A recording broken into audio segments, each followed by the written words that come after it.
তো বন্ধুরা, বার্ধক্য ভাতায় একটি দুর্দান্ত খুশির খবর চলে এলো আজ ৪ঠা মার্চ। বড় সুখবর ঘোষণা। কারণ নতুন করে ১,২৮,০০০ নথিভুক্ত উপভোক্তাকে যুক্ত করতে চলেছে রাজ্য সরকার বর্তমানে।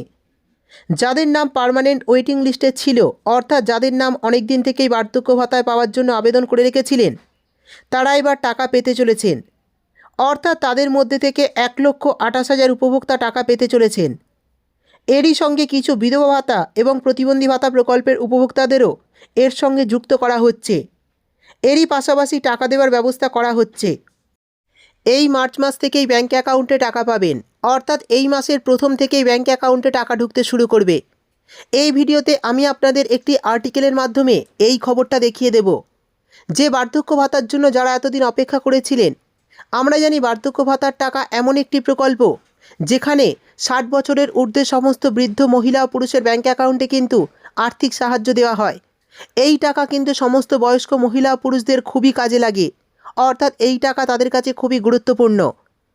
আমরা জানি রাজ্য ও কেন্দ্রীয় সরকার কিন্তু এই বার্ধক্য ভাতা প্রকল্পের টাকা দেয়, অর্থাৎ রাজ্য সরকার এবং কেন্দ্রীয় সরকার উভয় সরকারের তরফেই কিন্তু এই বার্ধক্য ভাতার টাকা উপভোক্তাদের ব্যাঙ্ক অ্যাকাউন্টে আসে।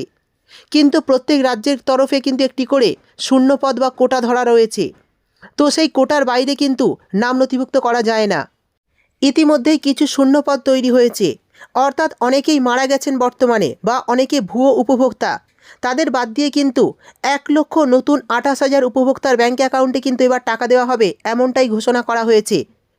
অর্থাৎ যাদের নাম পার্মানেন্ট ওয়েটিং লিস্টে ছিল বা যারা নাম নথিভুক্ত করে রেখেছিলেন, তাদের মধ্যে ১,২৮,০০০ উপভোক্তার ব্যাঙ্ক অ্যাকাউন্টে কিন্তু এই মার্চ মাস থেকেই টাকা দেওয়া হবে।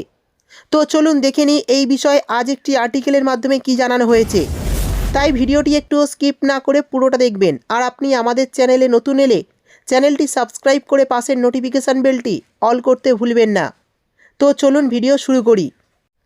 দেখুন, বলা হয়েছে বঙ্গে বার্ধক্য ভাতা আরও ১,২৮,০০০কে, অর্থাৎ পশ্চিমবঙ্গে আরও ১,২৮,০০০ বার্ধক্য ভাতার উপভোক্তাদের ব্যাঙ্ক অ্যাকাউন্টে কিন্তু টাকা দেওয়ার কথা জানানো হয়েছে। জয় বাংলা প্রকল্পে বৃদ্ধ বৃদ্ধা বিধবা ও বিশেষভাবে সক্ষম ১ কোটির বেশি মানুষকে মাসে ১,০০০ টাকা করে ভাতা দেয় মমতা বন্দ্যোপাধ্যায়ের সরকার। এবার বার্ধক্য ভাতা প্রাপকের তালিকায় যুক্ত হচ্ছে আরও ১,২৮,০০০ প্রবীণ নাগরিকের নাম। অর্থাৎ বুঝতেই পারছেন, আরও ১,২৮,০০০ প্রবীণ নাগরিকের নাম কিন্তু এই বৃদ্ধ ভাতা প্রকল্পে নতুন করে যুক্ত হতে চলেছে।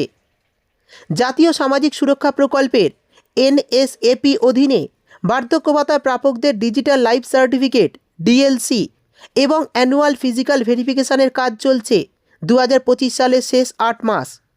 সেই সমীক্ষার ভিত্তিতে আরও ১,২৮,০০০ উপভোক্তাকে যুক্ত করার সিদ্ধান্ত হয়। পার্মানেন্ট ওয়েটিং লিস্টে থাকা ওই নামগুলি দ্রুততার সঙ্গে উপভোক্তা তালিকায় এনেও ফেলেছে রাজ্য। ফলে চলতি ফেব্রুয়ারি থেকে নয়া উপভোক্তাদের ব্যাঙ্ক অ্যাকাউন্টে দেওয়া শুরু হয়ে গিয়েছে। তবে এরই মধ্যে কিছু সংখ্যক বিধবা ভাতা ও বিশেষভাবে সক্ষম ভাতা প্রাপক রয়েছেন। অর্থাৎ বার্ধক্য ভাতা প্রকল্পে যে ১,২৮,০০০ নতুন উপভোক্তাদের ব্যাঙ্ক অ্যাকাউন্টে টাকা দেওয়ার কথা জানানো হয়েছে, সেটা কিন্তু গত ফেব্রুয়ারি মাস থেকেই দেওয়া শুরু হয়ে গেছে। এবং যারা ফেব্রুয়ারি মাসে ব্যাঙ্ক অ্যাকাউন্টে টাকা পাননি, তারা কিন্তু মার্চ মাসে ব্যাঙ্ক অ্যাকাউন্টে টাকা পাবেন। আর এই মার্চ মাসের প্রথম সপ্তাহেতেই কিন্তু আপনাদের ব্যাঙ্ক অ্যাকাউন্টে টাকা ঢুকে যাবে, এমনটাই সূত্রের তরফে খবর। সেই সঙ্গে বলা হয়েছে NASPর অধীনে বাংলায় বার্ধক্য ভাতা প্রাপকের সংখ্যা ২০,৪৬,০০০। কেন্দ্র রাজ্য যৌথ প্রকল্প হলেও এক্ষেত্রে কেন্দ্রের তুলনায় রাজ্যকে অনেক বেশি খরচ বহন করতে হয়। ৬০ থেকে ৮০ বছর বয়সী প্রবীণরা ১,০০০ টাকা করে মাসিক ভাতা পান। এই ১,০০০ টাকার মধ্যে কেন্দ্র দেয় মাত্র ৩০০ টাকা, বাকি ৭০০ টাকা দেয় রাজ্য সরকার। ৮০ বছরের বেশি বয়সীদের ক্ষেত্রে রাজ্য দেয় ৫০০ টাকা। এক আধিকারিক বলেন, প্রকল্পের কৃতিত্ব নিতে কেন্দ্র কোনো চেষ্টা বাদ রাখে না, কিন্তু এটা স্পষ্ট রাজ্য সরকারের পদক্ষেপের ফলেই বৃদ্ধ বৃদ্ধারা মাসে ১,০০০ টাকা করে পাচ্ছেন। প্রসঙ্গত ২ বছর আগে বিশেষ সমীক্ষায় জানা যায় আরও ৭.৫ লক্ষ প্রবীণ নাগরিককে এই প্রকল্পের আওতায় আনা যেতে পারে। ওদের নাম পার্মানেন্ট ওয়েটিং লিস্টে যুক্ত করেছে রাজ্য। সেই অনুযায়ী রাজ্যের উপভোক্তার কোটা ২০,৪৬,০০০ থেকে বাড়িয়ে ২৮ লক্ষ করার আবেদন জানানো হয় কেন্দ্রকে। কিন্তু ২ বছর কেটে গেলেও মোদী সরকার এ নিয়ে উদাসীন। অর্থাৎ ২ বছর কেটে গেলেও কিন্তু এখনও মোদী সরকারের তরফে এই বিষয়ে কিছুই জানানো হয়নি। তো বন্ধুরা, বুঝতেই পারছেন নতুন করে যে ১,২৮,০০০ উপভোক্তার ব্যাঙ্ক অ্যাকাউন্টে টাকা দেওয়ার কথা জানানো হয়েছে, অর্থাৎ যারা বৃদ্ধ ভাতা প্রকল্পে নতুন করে নাম নথিভুক্ত করেছিলেন বা যাদের নাম পার্মানেন্ট ওয়েটিং লিস্টে ছিল, তাদের ব্যাঙ্ক অ্যাকাউন্টে কিন্তু ফেব্রুয়ারি মাস থেকেই টাকা দেওয়া শুরু হয়েছে। তো ফেব্রুয়ারি মাসে যারা টাকা পাননি তাদের কিন্তু এই মার্চ মাসের প্রথম সপ্তাহেই ব্যাঙ্ক অ্যাকাউন্টে টাকা ঢুকে যাবে, এমনটাই সূত্রের তরফে খবর। সেই সঙ্গে কিছু বিধবা ভাতা নতুন এবং কিছু প্রতিবন্ধী ভাতা নতুন উপভোক্তাদেরও এই মার্চ মাসে ব্যাঙ্ক অ্যাকাউন্টে টাকা দেওয়া হবে। অর্থাৎ এই যে 1,28,000 উপভোক্তার ব্যাঙ্ক অ্যাকাউন্টে টাকা দেওয়া হচ্ছে, তার মধ্যে কিন্তু রয়েছে কিছু বিধবা ভাতা নতুনও এবং কিছু প্রতিবন্ধী ভাতা নতুন। তারাও কিন্তু এই প্রকল্পের টাকা, অর্থাৎ এই সমস্ত প্রকল্পের টাকা মার্চ মাসে ব্যাঙ্ক অ্যাকাউন্টে পেতে চলেছেন। তো বন্ধুরা দেখুন, এই আর্টিকেলটি প্রকাশিত হয়েছে কিন্তু আজ 4 মার্চ 2026। তো এটি কিন্তু রিসেন্ট আপডেট, আমি আপনাদের জানিয়ে দিলাম। তো এই বিষয়ে যদি আপনাদের কিছু জানার থাকে বা কিছু জিজ্ঞাসা করার থাকে, অবশ্যই কমেন্ট করে জানাবেন। ভিডিও ভালো লাগলে একটি লাইক দিয়ে চ্যানেলটি সাবস্ক্রাইব করতে ভুলবেন না।